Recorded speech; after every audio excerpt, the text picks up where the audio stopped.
Elkeen van daai 200 het my omtrent gevloek.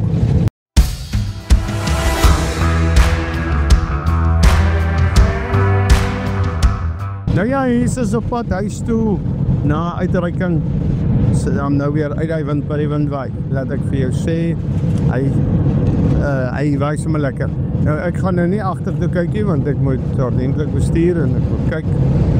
En ek praat maar net, so ek is nie op 'n foon nie, van die mense wat sê, jy kan nie praat op 'n foon nie, ek is nie op 'n foon nie.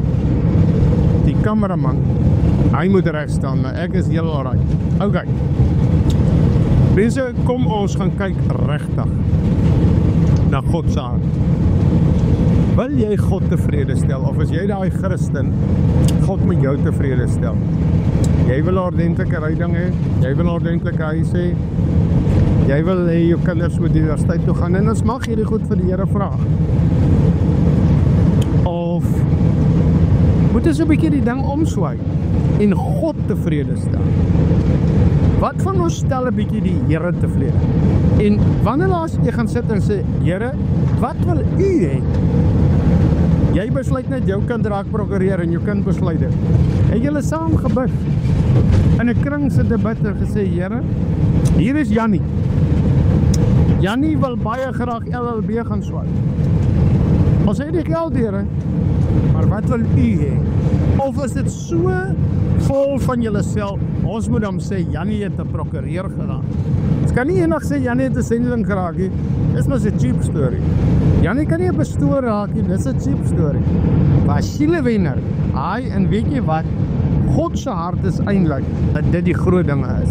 Maar miskien sit die bid julle so en die Here sê, nee, wil jy met 'n dokter word, of iets anders.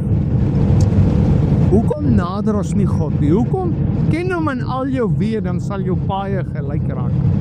Leer jou kind voor hy televisie gaan kyk om te bid. Dan sal jou kind die regte goed kyk en nie oh my God goed en al die verkeerde goed. Eendag gaan 'n prediker en hy gaan preek op 'n dorp. Daardie aand daag net 'n klomp ou mense op. En hy soek mense vir sendelinge. Maar dit is nog hierdie ou orgels in die kerke. So, ek dink die seun was 12, wat die orgelis gehelp het vir die oom wat orgel speel. Nou, jy mis glo die pype pomp of ek weet nie hoe werk hy orgel sien. En toe die ou aan die einde kom en sê, wie wil sendingveld toe gaan? Maar by homself dink hy, is net 'n klomp ou mense. Spring hierdie 11-12-jarige seun op en sê, ek sal gaan. Ek sal gaan. En hierdie prediker sê vir hom, daar kort dokters in die sendingveld. En hierdie ou raak 'n dokter. En hy dokter is gaan hy.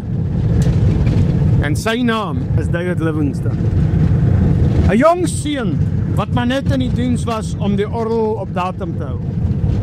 Het toe 'n dokter geraak in sendingveld toe gaan. Kom ek vertel jy nog 'n verhaal. Ek self, voordat ek op Kruiskyk TV was, so 25 jaar terug, 28 jaar terug, word uitgenooi na 'n gemeente toe vir 'n Saterdag aand om op sielewen te kom praat. Nou, gewoonlik as jy vir mense sê jy gaan praat oor evangelisasie of sielewen, dan kom daar baie min mense. Klein bietjie kom altyd. Mense, as jy hoor jy kan blessings kry of hulle hoor as 'n profeet, stroom hulle. As hulle hoor hulle moet vir God iets doen, dan kom hulle nie sommer nie. Ek gaan die aand daar gaan oor die 200 op. Wonderlik. Ek gaan en ek gaan koop vir my bottel soetwyn. Of suurwyn, ek kan nie onthou nie, en ek gooi dit boor my. Ek koop slapchips, ek maak hom so, en ek speer die slapchips so in my gesig. Ek vat 'n kombersie, ek rol hom onder my op, en 'n hoedjie op my kop.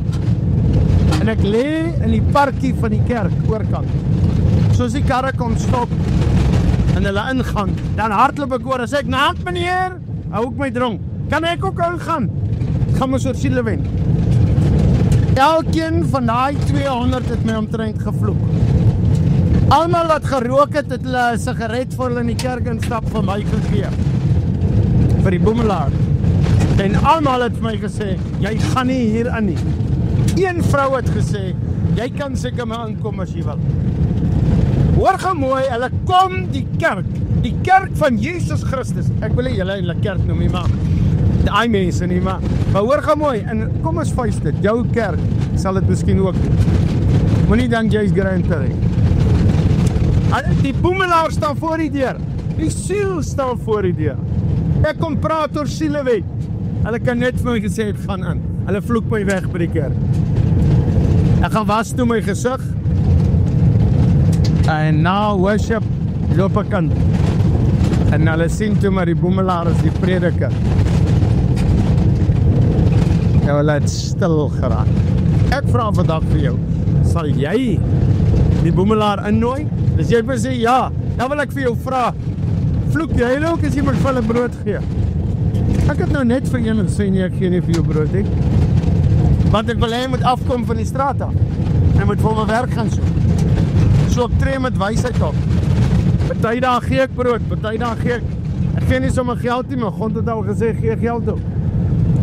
Ek wil jou vra, ryk jy uit na die boemelaars in jou dorp? Het jy al vir hulle 'n stukkie kos gegee? Nooi julle saam kerk toe.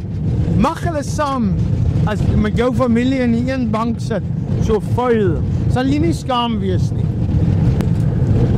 Ons kerke moet nooit te grand wees. Jy mag jou kerk mooi maak. Jy mag God se plek mooi maak. Maar hoor gou mooi. As die boemelaar aankom, moet hy die liefde voel. As die drug addict aankom, moet hy die liefde voel. Hoekom is ons so vol drug addicts en dronkaards en smokkelhuise? Eerste, die kerk se skuld. Ek is lief vir kerk. Ek beveel mense aan, gaan kerk toe. Die kerk se skuld. En jou kerk, smokkelhuis geadop wat hulle voorbid. Ryk julle uit na smokkelhuise toe? Ryk julle uit na drug addicts toe? Ja.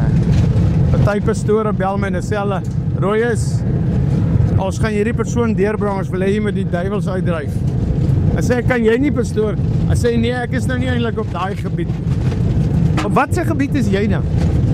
My Jesus het gesê, hy gee ons die mag om te bid vir siekes, om vir kwale en duiwels uit te dryf. Dit is my Jesus. As jy by hom is, kan jy dit ook doen. Die Here is lief vir julle. En mense, ek vra jou onoorwonde. Saai in die koninkryk. As ons so ry, ons moes nou net 'n blikkie boeliebeef oopmaak. Ek kots geld. Ons wil nog meer spanne uitstuur. Ons gaan nou permanent die groot rivierspan uitstuur. Hulle moet elke aand by jou huis, byvoorbeeld 2 kilogram hoender gee vir die huismense om te kook, laat hulle kan saam eet in die huismense. Die tyres moet gekoop word, die olie moet ingegooi word. Evangelisasie kos geld. Sal jy asseblief betrokke raak? Baie dankie, dat ek jou nie hoef te smeek nie, maar dat God nou jou hart aanraak, dat jy opgewonde raak om te saai in God se koninkryk. My nommer is op die skerm gewees, as jy op YouTube is, kyk weer terug. En raak betrokke, Jesus like jou.